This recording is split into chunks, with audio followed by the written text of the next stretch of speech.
Hi, this is Dimitri Bilgir, and I want to talk to you today about the fact that in tough times, when things get difficult, we tend to turn in the wrong direction. So, if you're doing something and you're coming up against difficulty, the tendency is going to be to try to suffer through. And this is important. I often speak about the importance of understanding that anytime you believe that you have to suffer through something, you don't have the whole picture yet, and it's worth pursuing getting the whole picture.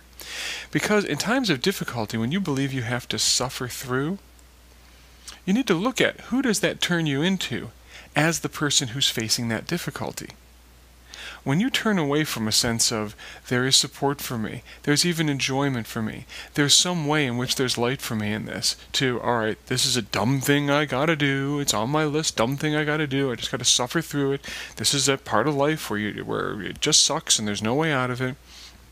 Look at the person you are when you're believing that you're stuck with that. How much motivation do you have to do things well in that state? Probably not very much. If you don't have much motivation to do things well, you're probably not going to have an outcome that is surprisingly awesome. All right? How well do you see creative opportunity to do things better when you've already bought the idea that you have to suffer through? Well, you're probably don't see any of them. How enthusiastic are you to really go the distance when you've bought the idea that you just have to suffer through and make yourself get through something? Not very. So basically, this is another way of saying that when things are difficult, when we're up against something, we don't tend to relax more into a sense of compassion and love. We tend to tighten ourselves up into a sense of terror and isolation. And my question for you today is, when you're suffering through, when you're in a sense of fear and isolation, how well does that make you the person who's able to do what you need to do?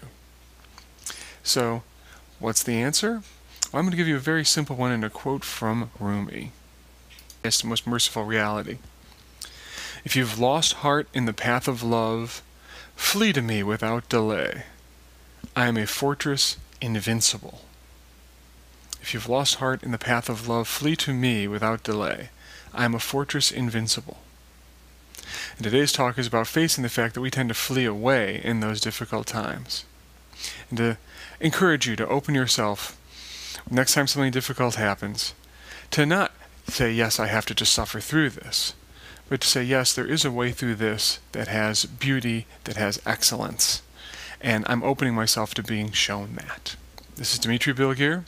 Have a great day.